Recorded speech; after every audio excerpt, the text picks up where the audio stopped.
Good morning. I'm going to make a screencastify and then put it in Edpuzzle for you to do your bulimia lesson. So you do have a journal question, but it is not till later in the PowerPoint. But if you could get your extended anorexia note-taking guide out, that would be awesome.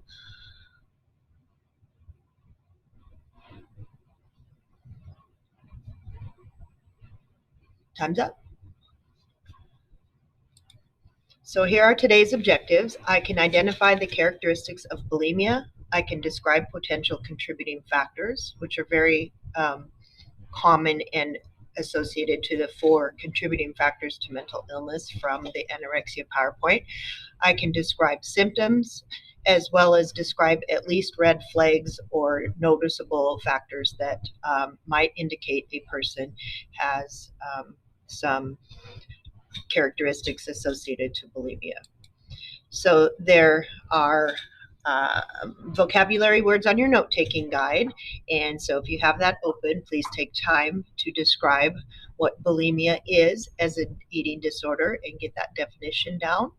I can give you time to do that.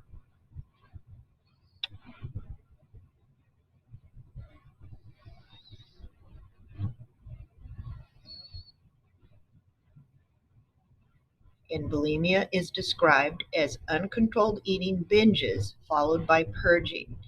And binge means that excessive, binging on something like watching Netflix, a binge movie night, and purge means to remove.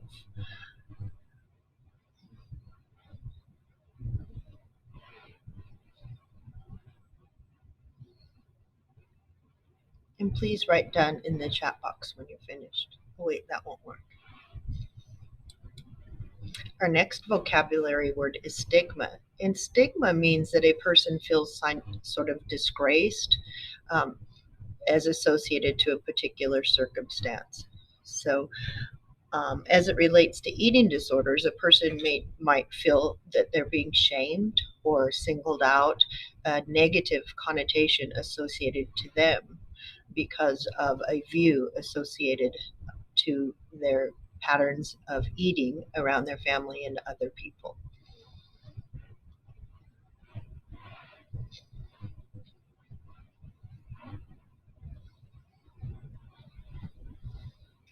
And this is probably a review vocab word, but these words are very common when we discuss eating disorders. The next word is bias, and that would be a prejudice in favor of one thing or person compared with another. And it is usually in a way that is considered unfair.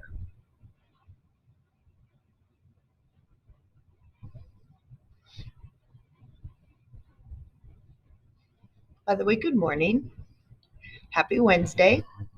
I usually greet my students by saying, I love your little icons. Today I'm auditioning for a role as Mrs. Claus. That's why I got my, just kidding. That's what I want to be when I grow up. It's Christmas year round and I have lots of little elves to take care of. Wouldn't that be awesome? I could eat cookies every day. So most eating disorders focus on too much on weight, body shape, and food, which leads to dangerous eating behaviors.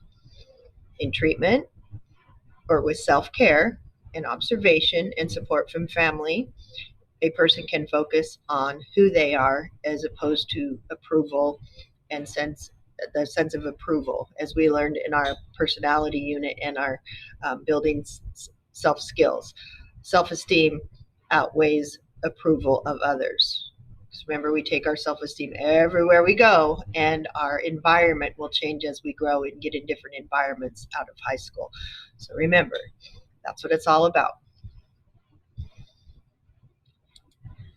So on your note-taking guide, the next thing that it asks you for is symptoms. So one symptom of bulimia is eating large amounts of food and then trying to get rid of the food in unhealthy ways. And again, these are just overviews of the disorder. There's a variety of ways. What we want you to know is that it is not natural for a person to try to vomit or remove food from their body once they have eaten it.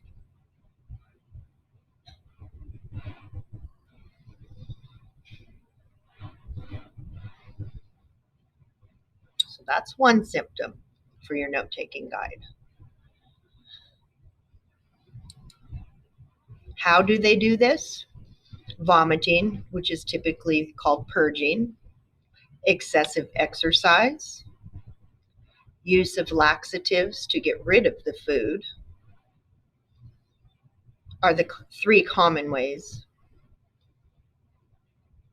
That would be the physical, observable symptoms.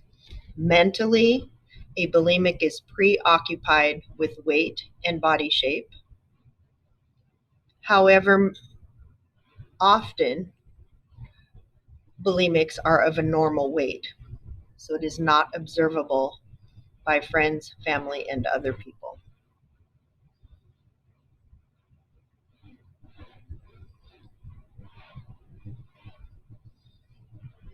That's why they need to ask for help and get treatment. And there is good treatment available. Slide number 9. So now go to your journal and answer the question. And this is a 3-sentence question.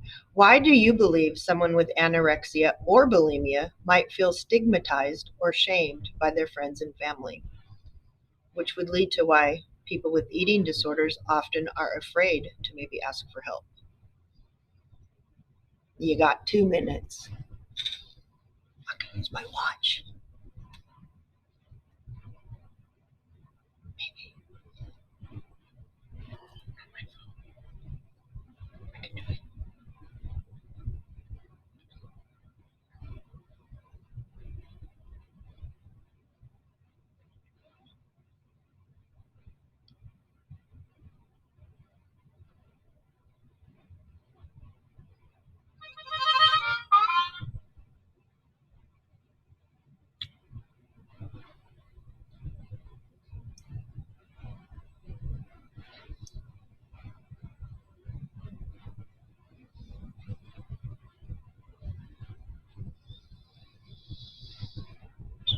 Chestnuts roasting on an open fire, Jack Frost nipping at your nose. Yuletide carols with some mild fire, and folks dressed up like mistletoe. Everybody knows some turkey and some mistletoe helps to make the season bright. Tiny tots with their eyes all aglow will find it hard to sleep tonight. They know that Santa's on his way. He's pulling lots of toys and goodies on his sleigh. And every mother's child is gonna say, the reindeers really know how to fly. That was fun. Nice job. Causes. And this is the last part on your note-taking guide, I believe. Okay, so if we look back at our anorexia, we know our 4 earlier ones and compare these. Early life experiences, current life experiences, physical abnormalities in the brain, and genetics. Putting those into those categories: culture, family, personality, genetics, and trauma. So culture and family are early life experiences and current life experiences. Personality is brain, your personality, how you kind of inherit some personality qualities, perfectionism, things as such like that. Genetics, chromosome 1, They're studying it hard and fast to early detect people and get early prevention is much easier than treatment with most health complications. And then certain sorts of trauma that can be life experiences, all types of things. So we need to really take care of each other right now, especially under these circumstances, and be honest and open and ask for help and work with your families and your friends and take care of each other. I sound like a broken record with that one, I know. So this is just kind of a think question because we're working independently with Ed Puzzle, and when I put it in Ed Puzzle, I'll give you a question about this. But why do you think dieting can be a possible gateway to an eating disorder? Often it starts with that behavior. It's sort of a social contagion. That was a vocabulary word yesterday. It becomes sort of a gimmick, so to speak, that people do kind of as a pact, and it becomes like a peer thing.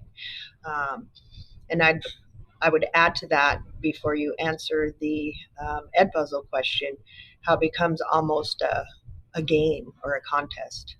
And I'd like you to think about how that can become dangerous and hurtful, and why, as young adults now, if that possibly could be a dangerous situation. When we use the word gateway, it means where we start, but then as we get toward the finish line, point out in your answer if you feel that has potential to be dangerous or not. The last question on your note-taking guide speaks to red flags, and a red flag means it's observed by others, and then they might start asking questions and provide some intervention. Okay, so there's calluses on the knuckles, and that would be from the person trying to get themselves to expel the food by vomiting, from sticking their hand into their mouth to cause purging. Problems with loss of tooth enamel. The vomit has the stomach acids in it, and it rots the teeth. So that's why when you go to the dentist, they do that whole and they tell you to move your tongue around, and they look down your mouth, and you're like, what the heck? I feel like a horse here. What are you doing? They're looking for lots of things in your mouth. They're looking for like oral cancers and all kinds of things. The dentist is a holistic approach to basically everything from your neck up. They feel your glands and all kinds of things. So those are signs of repeated vomiting. Often people leave a meal to use the toilet. Eating much more food in a meal or snack than is considered normal. And then expressing signs of depression, disgust, or guilt about eating habits. Verbalizing statements. Those are signs and signals that someone is thinking about their eating habits and not happy with how they're doing. And that person is stating that I'm overthinking this. And anytime we're overthinking anything, it's a red flag and maybe a sign or symptom that talking to a professional about it might be in order. And that's a time to maybe ask a trusted adult to talk to someone who is an expert in that category. If you or a friend might have bulimia or symptoms of bulimia or need help talking about bulimia, consider confiding in an adult, and these adults would be family, trusted adults, teachers, your dentist. The dentist is a resource for these as well. Your personal doctor. When you go into your doctor's appointments, it is time to start going in alone and have confidential conversations with your healthcare provider, your school counselor, who you know who that is now, your health teacher, you know who that is now. And there is a chain, a reactional chain to put you into a place where there are professionals that are specific to the need. And this is a quote. I don't know who Cheryl James is. This is Miss Cormley's PowerPoint, but I would assume she is a recovering person from bulimia. For me, the bulimia was about stuffing my emotions. That's pretty typical. So I stopped suppressing my feelings. Cheryl James. And I gotta go up and stop.